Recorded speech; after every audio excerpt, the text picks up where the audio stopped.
अस्सलाम वालेकुम student, today we discuss about the carbonates. Previous topic में हमने जी हाइड्रोक्साइड्स और ऑक्साइड डिस्कस किए थे। आज के टॉपिक में हमने carbonates, sulphates and nitrates cover करने हैं। सबसे पहले हम देख लेते हैं कार्बोनेट्स। कार्बोनेट्स को डोनेट किससे किया जाता है? वो है जी CO3-2। ठीक हो गया। अब सबसे पहले हमने देखने हैं जी अल्कली मेटल्स के लिए, क्योंकि हम बेसिकली ट्रेंड देख रहे हैं कंपाउंड्स का और उनकी properties for alkali metals and alkaline earth metals. Alkali metals mean 1A group, alkaline earth metals mean 2A group. तो सबसे पहले अल्कली मेटल्स की जो है सॉल्युबिलिटी देख लेते हैं। दो ही प्रॉपर्टीज़ हमने डिस्कस की थी प्रीवियस टॉपिक में भी, एक थी सॉल्युबिलिटी और दूसरी डिकम्पोजिशन और थर्मल डिकम्पोजिशन, और you can say that thermal stability. ठीक है, तो आज जितने भी हम कंपाउंड्स पढ़ेंगे उन सब में हम जो है इन्हीं दो प्रॉपर्टीज़ को लेके आगे चलेंगे। सबसे पहले है जी सॉल्युबिलिटी, और वो भी 1A अल्कली मेटल्स की। ठीक है, सबसे पहले जो है हम देख लेते हैं कि हमारे पास कौन कौन से अल्कली मेटल्स कार्बोनेट्स हैं। वो हैं जी lithium carbonate, sodium potassium carbonate, rubidium, caesium carbonate. ठीक है, अब जो है इसको एक तरीका इसको याद करने का, इसको लिखते कैसे हैं ये देखें। ये इसके ऊपर चार्ज है जी -2, और लिथियम या फिर कोई भी अल्कली मेटल होता है उसके ऊपर चार्ज होता है +1। तो आपको पता है कि इनकी जो चार्जेस होते हैं वो एक दूसरे के शफल हो जाते हैं। ठीक है, ये पॉइंट मैंने आपको पहले भी बताया हुआ है। एग्जाम्पल से भी मैं आपको बता देती हूँ, यानी कि लिथियम के ऊपर जो है वो +1 चार्ज है, और जो हमारे पास कार्बोनेट है इसके ऊपर -2 है। तो जब हम ओवरऑल कंपाउंड को लिखेंगे तो इसका चार्ज इसके नीचे और इसका इसके नीचे, तो ओवरऑल हम इसको क्या लिखेंगे? Li2, और ये CO3 लिखने की ज़रूरत नहीं है। तो कंपाउंड हमारे पास क्या हो जाएगा? Lithium carbonate. ये एक्स्ट्रा इन्फॉर्मेशन इसलिए दी जाती है ताकि आपको, अगर यानी कि इतना पता है कि लिथियम कार्बोनेट है, सोडियम कार्बोनेट है, कोई भी कार्बोनेट हो, चाहे वो 1A के लिए हो, लेकिन 2A के लिए हम इसको डिफरेंट तरीके से लिखेंगे। रीज़न क्या है? चार्ज चेंज हो जाएगा, वैलेंसी चेंज हो जाएगी। ठीक है, तो ये छोटी छोटी चीज़ों के ऊपर जो है फोकस आपने ज़रूर रखना है। ठीक है, अच्छा जी, नेक्स्ट लिथियम कार्बोनेट जो है सॉल्युबिलिटी की जैसे हम बात कर रहे हैं, तो लिथियम कार्बोनेट जो है, सिर्फ लिथियम कार्बोनेट जो है वो इनसॉल्युबल होता है, और जैसे जैसे हम डाउन द ग्रुप मूव करते जाते हैं, सोडियम पोटाशियम रुबिडियम सीजियम ये सब सॉल्युबल हैं वाटर के अंदर। ठीक हो गया। अब उसकी रीज़न जो है हम पहले जैसे डिस्कस करके आ चुके हैं, डाउन द ग्रुप जो है वो साइज़ इंक्रीज़ करता है। साइज़ इंक्रीज़ करने का क्या मतलब है? लेटेस्ट एनर्जी डिक्रीज़ होगी। ठीक है, कि इन दोनों का रिवर्स रिलेशन है। ठीक है, इन्वर्स। इसके बाद लेटेस्ट एनर्जी डिक्रीज़ होगी, तो एज अ रिजल्ट क्या होगा? सॉल्युबिलिटी उसकी इंक्रीज़ कर जाएगी। तो देखिए डाउन द ग्रुप जो है सॉल्युबिलिटी इंक्रीज़ हो रही है साइज़ इंक्रीज़ होने की वजह से। ठीक हो गया। लेकिन चूंकि लिथियम कार्बोनेट है, लिथियम कार्बोनेट के केस में क्या है जी? लिथियम का साइज़ जो है, केटाइन का साइज़ जो है स्मॉल है। एज अ रिजल्ट क्या होती है? लेटेस्ट एनर्जी की वैल्यू डिक्रीज़ एंड सॉल्युबिलिटी जो है वो भी डिक्रीज़ हो। लेटेस्ट एनर्जी की वैल्यू इंक्रीज़ एंड सॉल्युबिलिटी जो है वो डिक्रीज हो जाएगी। नेक्स्ट पॉइंट है जी डिकम्पोजिशन, और you can say that thermal decomposition. Thermal decomposition पहले भी बता चुकी हूँ, इसका क्या मतलब है? थर्म मीन हीट, यानी कि हीट देने से कौन सा कंपाउंड जो है वो टूट जाता है और कौन सा कंपाउंड जो है वो ब्रेक नहीं करता या डिकम्पोज नहीं होता, बेसिकली उसकी हमने स्टडी करनी है। तो 1A के केस में जो है लिथियम कार्बोनेट जो है, सिर्फ लिथियम कार्बोनेट जो है डिकम्पोज होता है। लिथियम कार्बोनेट डिकम्पोज होगा लिथियम ऑक्साइड में प्लस कार्बन डाइऑक्साइड, और बाकी जो है कोई भी हमारे पास जो है अल्कली मेटल कार्बोनेट डिकम्पोज नहीं होता। इस चीज़ को आपने इस तरह समझना है कि अगर हम लिथियम कार्बोनेट की बात करें तो जो इसके केस में अट्रैक्शन होती है, इलेक्ट्रोस्टैटिक अट्रैक्शन, ये है जी हमारे पास कार्बोनेट से ऑक्साइड में चेंज होने की जो इलेक्ट्रोस्टैटिक अट्रैक्शन है वो लिथियम कार्बोनेट के केस में ज़्यादा होती है। ठीक है, और जो हमारे पास बाकी मेंबर्स हैं ना, जैसे कि पोटाशियम, सोडियम या बाकी जितने भी मेंबर्स हैं, ये सारे मेंबर्स, इनके केस में ये जो केस होता है इलेक्ट्रोस्टैटिक अट्रैक्शन का, एक आयन से दूसरे आयन में जो है चेंज होने का, डीकम्पोज होने का, वो कम होता है, रीज़न वही आ जाती है साइज़। इसलिए हम कहते हैं कि जो है सिर्फ लिथियम कार्बोनेट डिकम्पोज होता है लिथियम ऑक्साइड में, और बाकी जो जितने भी हैं, पोटाशियम की अगर हम बात करें या सोडियम की बात करें, रुबिडियम के कार्बोनेट की या सीजियम के कार्बोनेट की, तो चूँकि इस प्रॉपर्टी की वजह से कि ये आयन जो है वो इस आयन में जो है वो चेंज नहीं होता, जिसकी वजह से हम कह सकते हैं कि वो डिकम्पोज भी नहीं होंगे। जब एक चीज़ जो है वो टूट ही नहीं रही है, उसमें एक फिनोमेना हो ही नहीं रहा, तो एज अ रिज़ल्ट हमारे पास जो है वो कंपाउंड भी नहीं बनेगा। ठीक है, उसके बाद हम जो है सोडियम कार्बोनेट की बात कर लेते हैं। सोडियम कार्बोनेट Na2CO3, ये बहुत इंपॉर्टेंट है इंडस्ट्रियल लेवल पे, क्योंकि Na2CO3 जो है ये डेकाहाइड्रेट 10H2 इस फॉर्म में भी प्रेजेंट होता है। ठीक है, जब ये इस फॉर्म में प्रेजेंट होता है, आपको पता है 10 वाटर मॉलिक्यूल्स हैं, ये वाटर ऑफ क्रिस्टलाइजेशन मॉलिक्यूल्स हैं, ये हम पहले भी फर्स्ट ईयर के अंदर पढ़ के आ चुके हैं। ठीक है, अच्छा, अब इनको हम कहते हैं जी वॉशिंग सोडा। ठीक है, अब इस कंपाउंड को जब जो है रूम टेम्परेचर पे होगा, यानी कि 35 से अगर टेम्परेचर कम होगा या 35 भी होगा, तो जो सोडियम कार्बोनेट है वो इस फॉर्म में होगा, यानी कि डेकाहाइड्रेट की फॉर्म में। लेकिन अगर हम टेम्परेचर इसका जो है वो 35 से बढ़ा दें, तो अब आप खुद भी देखें, वाटर मॉलिक्यूल्स हैं, टेम्परेचर बढ़ाएंगे तो ऑब्वियसली वाटर मॉलिक्यूल एवेपोरेट हो जाएंगे। तो जब वाटर मॉलिक्यूल एवेपोरेट हो जाएंगे तो हमारे पास क्या बन जाएगा जी, 10 की बजाय मोनोहाइड्रेट, सिर्फ एक वाटर मॉलिक्यूल रह जाएगा, और ये जो है हमारे पास वाइट पाउडर होता है। ठीक है, अब एक और बात आपने याद रखनी है कि जो सोडियम कार्बोनेट है ये बेसिक इन नेचर है। शॉर्ट क्वेश्चन आ जाता है, why sodium carbonate is basic in nature. ठीक है, तो आपको पता है किसी भी चीज़ की बेसिडिटी एसिडिटी हम जो है वो कैसे फाइंड आउट करते हैं, सिर्फ उनको वाटर में हम डिज़ोल्व कर देते हैं, वाटर के साथ रिएक्शन करवाते हैं। तो वाटर के साथ रिएक्शन करवाने के बाद अगर हमारे पास बेस प्रोड्यूस हो तो हम कहते हैं बेसिक है, और अगर एसिड प्रोड्यूस हो तो हम कहते हैं एसिडिक इन नेचर है। अब इसके केस में सोडियम कार्बोनेट का जब वाटर के साथ रिएक्शन करवाया तो हमारे पास बनी जी ये सोडियम हाइड्रोक्साइड, जो कि हमारे पास क्या है जी, स्ट्रॉन्ग बेस है। ठीक है, और साथ में हमारे पास कार्बोनिक एसिड, यानी कि हमारे पास एक अदद जो है वो वीक एसिड भी प्रोड्यूस हुआ है स्ट्रॉन्ग बेस के साथ। ठीक है, अब देखें, जैसे मैंने कहा कि हम जो है बेसिसिटी और एसिडिटी बताते हैं कि हमारे पास कंपाउंड जो है वो कौन सा बना है। अगर एसिड बनेगा तो हम कह सकते हैं कि वो एसिडिक इन नेचर है या बेसिक इन नेचर है, और अगर हमारे पास बेस है तो बेसिक इन नेचर, एसिड है तो एसिडिक इन नेचर। अब अगर इस तरह का केस हो, दोनों प्रोड्यूस हो जाए, तब हम क्या करेंगे, तो आपने देखना है कौन ज़्यादा स्ट्रॉन्ग है। अगर बेस स्ट्रॉन्ग होगी तो वो बेसिक इन नेचर होगा, और अगर जो है वो एसिड स्ट्रॉन्ग होगा तो एसिडिक इन नेचर होगा। तो अब चूँकि यहाँ पे जो है हमारे पास वीक एसिड है, इट्स मीन कि हमारे पास वीक एसिड है और बेस कौन सी है, स्ट्रॉन्ग। तो ओवरऑल हम इसको क्या कह सकते हैं कि ये हमारे पास क्या है जी, अल्कलाइन इन नेचर और बेसिक इन नेचर। आपने जस्ट जो है वो रिएक्शन लिखना है, रिएक्शन से बता देना है कि ओवरऑल रिएक्शन से जो है शो हो रहा है कि बेशक हमारे पास जो है एसिड भी प्रोड्यूस हो रहा है, बेस भी प्रोड्यूस हो रहा है, पर एसिड जो है वो वीक है और बेस हमारे पास स्ट्रॉन्ग है। दैट्स वाई जो है वो सोडियम कार्बोनेट जो है अल्कलाइन इन नेचर होता है। ठीक है, नेक्स्ट हम देख लेते हैं जी 2A के लिए solubility and thermal decomposition. Next है जी 2A या अल्कलाइन अर्थ मेटल्स के कार्बोनेट्स की जो है प्रॉपर्टीज़ की डिस्कशन कर लेते हैं, सॉल्युबिलिटी एंड थर्मल स्टेबिलिटी। सबसे पहले हम सॉल्युबिलिटी देख लेते हैं जी 2A मेंबर्स की। 2A मेंबर्स में जी magnesium carbonate, calcium carbonate, strontium carbonate, barium carbonate. अच्छा, अब आपने देखा है कि यहाँ पे जैसे हम 1A में लिखते थे Li2CO3, ठीक है, लेकिन यहाँ पे मैंने लिखा हुआ MgCO3। उसकी रीज़न क्या है, यानी कि यहाँ पे मैंने 2 नहीं लिखा क्योंकि ये जो है सेकंड ग्रुप से बिलोंग करते हैं। तो जो सेकंड ग्रुप से बिलोंग करता है इसका मतलब है उसकी ऑक्सीडेशन स्टेट की वैल्यू होगी +2, और ये हमारे पास है जी -2। तो ये बेसिकली दोनों जो हैं वो कैंसिल आउट हो जाएंगे। तो एज अ रिज़ल्ट हमारे पास क्या बनेगा जी, magnesium carbonate, calcium carbonate, strontium and barium carbonate. अच्छा, अब नॉर्मली हम यही देखते आए हैं कि जैसे से डाउन द ग्रुप हम मूव करते जाते हैं, जो सॉल्युबिलिटी की वैल्यू है वो इंक्रीज़ करती जाती है।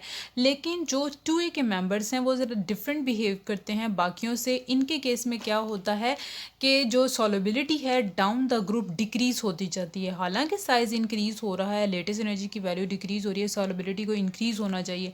लेकिन सॉल्युबिलिटी की जो वैल्यू है वो ना सिर्फ लेटेस्ट एनर्जी पे डिपेंड करती है, सिर्फ हम ये नहीं कह सकते कि आप जो है साइज़ को देख लिया, लेटेस्ट एनर्जी को देख लिया तो आप बता दोगे, ठीक है, वो भी एक फैक्टर है। लेकिन आप लोगों को मैंने हाइड्रेशन एनर्जी के कॉन्सेप्ट में जो है आपको इंथैल्पी ऑफ सॉल्यूशन, ठीक है, जिसमें हमने हाइड्रेशन एनर्जी और लेटेस्ट एनर्जी दोनों को डिस्कस किया था कि हम उनके ज़रिए भी बता सकते हैं कि कब जो है कोई चीज़ सॉल्युबल होगी, कब कोई चीज़ इनसॉल्युबल होगी। अगर आपको याद हो तो मैंने आपको एक तरीका बताया था कि जब भी हमारे पास हाइड्रेशन एनर्जी की वैल्यू जो है वो लेस होगी, ठीक है, हाइड्रेशन एनर्जी की वैल्यू बहुत ज़्यादा लो होगी और लेटेस्ट एनर्जी की वैल्यू जो है बहुत ज़्यादा हाई होगी, तो एज अ रिज़ल्ट क्या होगा, वो जो हमारे पास है उस जो इंथैल्पी ऑफ सॉल्यूशन होगी वो एंडोथर्मिक होगी, यानी कि वो पॉजिटिव होगी, ठीक है। तो उसके केस में हमारे पास जो है वो चीज़ जो है वो इनसॉल्युबल होना शुरू होगी। यहाँ हम कहेंगे बहुत कम जो है उसकी सॉल्युबिलिटी है। लेकिन अगर हाइड्रेशन एनर्जी की वैल्यू बहुत बहुत बहुत लो है तो वो चीज़ जो है वो उसको ओवरऑल हम कह सकते हैं कि वो इनसॉल्युबल है, ठीक है। अच्छा, ये पॉइंट अगर आपको नहीं समझ आया तो आपने दोबारा वो जो प्रीवियस टॉपिक है हाइड्रेशन एनर्जी का, दोबारा उसमें उसको देखना है उस वीडियो को, क्योंकि उसमें मैंने डिटेल से ये डिस्कशन की हुई है, ठीक है। अच्छा जी, नेक्स्ट है जी हमारे पास, अच्छा जी, डाउन द ग्रुप जो है, अच्छा अब इनकी वैल्यूज़ भी देख लेते हैं। जो मैग्नीशियम कार्बोनेट है ना, ये जो है हमारे पास, जैसे मैंने बताया, डाउन द ग्रुप जो है वो सॉल्युबिलिटी डिक्रीज़ कर रही है। मैग्नीशियम कार्बोनेट सॉल्युबल होगा आहिस्ता आहिस्ता, जैसे जैसे हम डाउन द ग्रुप कैल्शियम, स्ट्रांशियम और बेरियम की तरफ आएंगे ना, तो जो बेरियम है वो इनसॉल्युबल होगा। रीज़न क्या होगी कि हाइड्रेशन एनर्जी की वैल्यू बहुत बहुत बहुत ज़्यादा वेरी वेरी वेरी लो होती है, ठीक है। या हम इसको हम कह सकते हैं कि इंथैल्पी ऑफ सॉल्यूशन की जो वैल्यू है वो पॉजिटिव होती है। आप देख रहे होंगे मैंने बेसिकली क्या किया है, दो जो है वैल्यूज़ इसलिए एक ही हैं ताकि आपकी इवैल्यूएशन हो सके, ठीक है, आपको पता चल सके। मैग्नीशियम कार्बोनेट है उसकी इंथैल्पी की वैल्यू -25.3, यानी कि ये माइनस है, एक्सोथर्मिक है, ठीक है। इसमें क्या हुआ था, लेटेस्ट जो हाइड्रेशन एनर्जी है उसकी वैल्यू ज़्यादा थी, किससे, लेटेस्ट एनर्जी से, ठीक है, तो वो सॉल्युबल हो गया था। लेकिन जैसे जैसे हम डाउन द ग्रुप मूव करते जा रहे हैं ये वैल्यू नेगेटिव से पॉजिटिव की तरफ शिफ्ट हो रही है, ठीक है। तो पॉजिटिव मींस कि हाइड्रेशन एनर्जी की वैल्यू वेरी वेरी लो है, तो इस वजह से इंथैल्पी ऑफ सॉल्यूशन चूँकि पॉजिटिव हो चुकी है तो हम क्या कह सकते हैं कि ये इनसॉल्युबल होगा, ठीक है, बेरियम कार्बोनेट जो है वो इनसॉल्युबल होगा। नेक्स्ट पॉइंट है जी हमारे पास थर्मल स्टेबिलिटी। थर्मल स्टेबिलिटी क्या होती है, वही पुरानी बात जी है, जब भी हम टेम्परेचर दें आया कंपाउंड डिकम्पोज होता है या नहीं होता, ठीक है। तो यहाँ पे जो मोस्टली 2A के मेंबर्स हैं ना वो डिकम्पोज हो जाते हैं। हालांकि अल्कली मेटल में हमने देखा था सिर्फ लिथियम कार्बोनेट जो है वो डिकम्पोज हो रहा था, लेकिन यहाँ पे मोस्टली डिकम्पोज हो रहे हैं। लेकिन यहाँ पे एक और नई बात है, वो ये कि डाउन द ग्रुप जो है थर्मल जो स्टेबिलिटी है वो डिक्रीज़ करती है, थर्मल जो स्टेबिलिटी है वो डिक्रीज़ होगी। अब रीज़न देख लेते हैं जी कि down the group thermal stability decrease क्यों करती है। अच्छा, एक बात आप मुझे बताएं कि जो है एलिमेंट्स जो हैं वो रिएक्शन क्यों करते हैं, ठीक है, ये पॉइंट हमने डिस्कस किया हुआ। एक तो अपना बैलेंस शेल जो है कंप्लीट करने के लिए, इन शॉर्ट वो स्टेबल होने के लिए जो है ये हर चीज़ जो है स्टेबिलिटी की तरफ मूव करती है, ठीक है, स्टेबल होना चाहती है। तो अब यहाँ पे भी वो स्टेबिलिटी का कॉन्सेप्ट हम यूज़ करेंगे कि जो हमारे पास बेरिलियम का कार्बोनेट है वो इजीली डिकम्पोज हो जाता है, ठीक है। डिकम्पोजिशन तो सबकी हो जाएगी, बात कर लेते हैं कि कौन इजीली डिकम्पोज हो जाता है और कौन डिफ़िकल्ट डिकम्पोज हो जाता है। तो जो बेरिलियम ऑक्साइड है ये हमारे पास इजीली जो है वो डिकम्पोज हो जाएगा, किसके अंदर, बेरिलियम ऑक्साइड के अंदर, ठीक है। लेकिन अगर हम बेरियम ऑक्साइड की बात करें तो ये ज़रा जो है टफ़ टाइम देता है, ठीक है, ये डिफ़िकल्ट हो जाएगा, यानी कि ईज़ ऑफ जो डिकम्पोजिशन है वो डाउन द ग्रुप जो है वो डिफ़िकल्ट हो जाएगी, ठीक है। तो उसकी रीज़न क्या है कि जो बेरिलियम ऑक्साइड है ये हमारे पास स्टेबल होता है। तो आपको पता है कोई भी चीज़ जो स्टेबल होगी ऑब्वियसली वो रिएक्शन फ़ौरन होगा, फास्ट रिएक्शन होता है।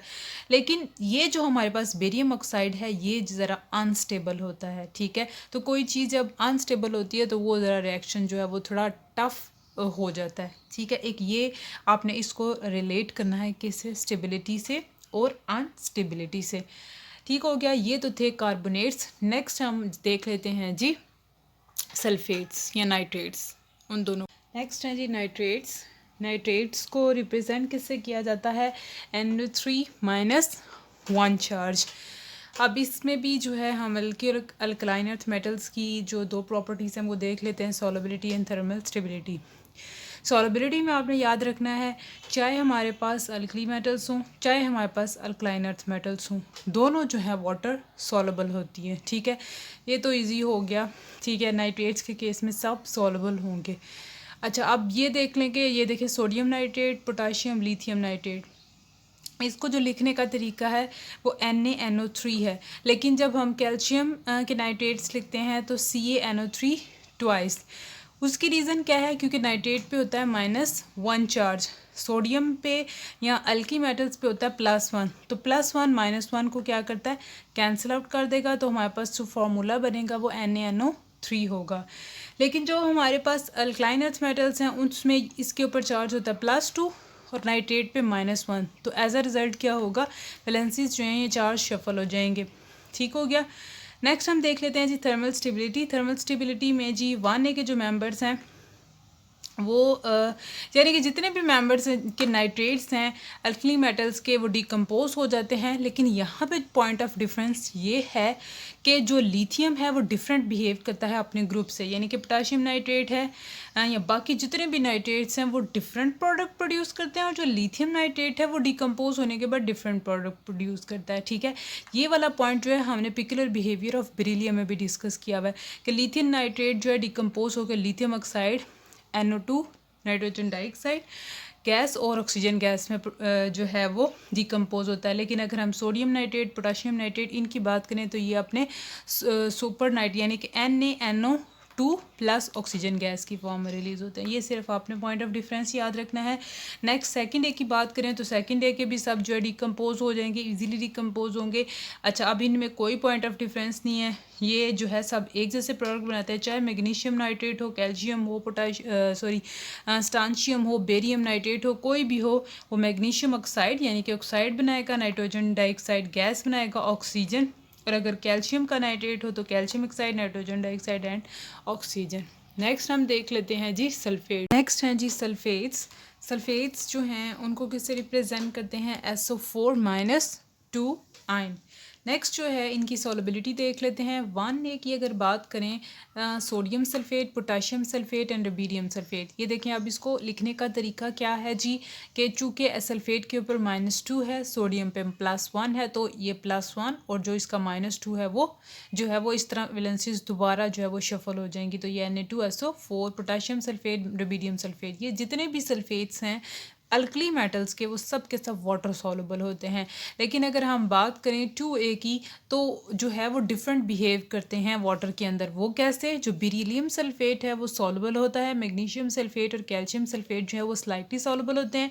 और अगर हम बात करें जी स्टांशियम सल्फेट की, तो स्टांशियम सल्फेट और बेरियम सल्फेट ये दोनों जो है इनसॉल्युबल होते हैं।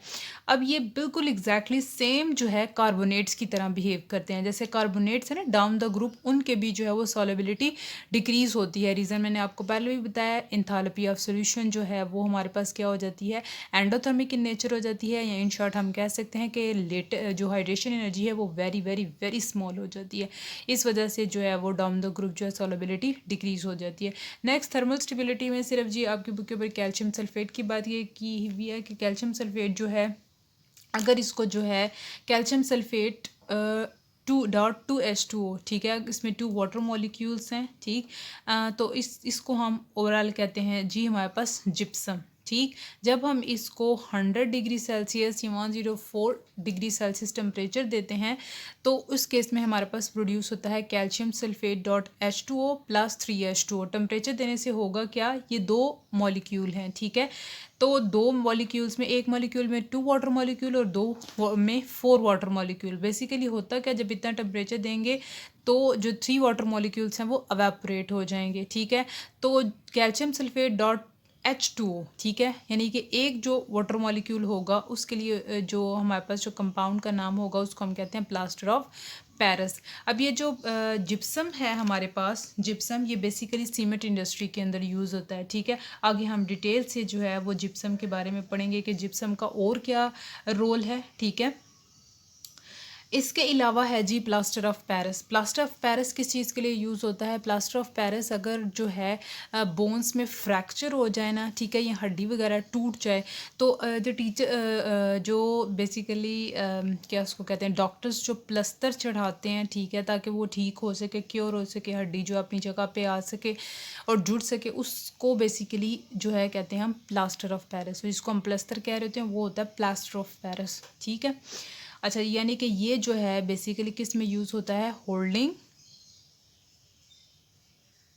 होल्डिंग ब्रोकन बोन्स, ठीक है। बेसिकली होल्ड करके रखता है, जिसकी वजह से हड्डी अपनी जगह से नहीं हिलती और कुछ टाइम बाद जो है वो जुड़ जाती है, ठीक हो गया। ये तो हो गए हमारे पास जो हैं सल्फेट्स, नाइट्रेट्स एंड कार्बोनेट्स। अब ये जो है एग्ज़ाम पॉइंट ऑफ व्यू से देखें तो एग्ज़ाम पॉइंट ऑफ व्यू में शॉर्ट क्वेश्चंस के तौर पर मोस्टली जो है वो आते हैं। अब जैसे यही इसी इक्वेशन को देख लें, शॉर्ट क्वेश्चन में है जी how gypsum is converted into plaster of Paris. आपने क्या करना है, जस्ट इक्वेशन लिख देनी है, तो आपके जो है 2 मार्क्स जो है 2 मार्क्स का क्वेश्चन हो जाएगा, ठीक है। इसके साथ साथ जो है अगर मोस्टली पूछा जा सकता है कि सल्फेट्स जो हैं वो वाटर सॉल्युबल होते हैं, अल्कली मेटल्स की सॉल्युबिलिटी डिस्कस करें सल्फेट्स के लिए, या कभी नाइट्रेट्स के लिए, या थर्मल स्टेबिलिटी की पूछ लेते हैं कार्बोनेट्स की फॉर 1A मेटल्स और 2A मेटल्स, ठीक है। तो आपने क्या करना है जी, इनको एक दफ़ा लिख के प्रैक्टिस करनी है, ठीक है। तो इंशाल्लाह आपको नहीं भूलेगा। ये तो था जी हमारे पास आइंस की डिस्कशन।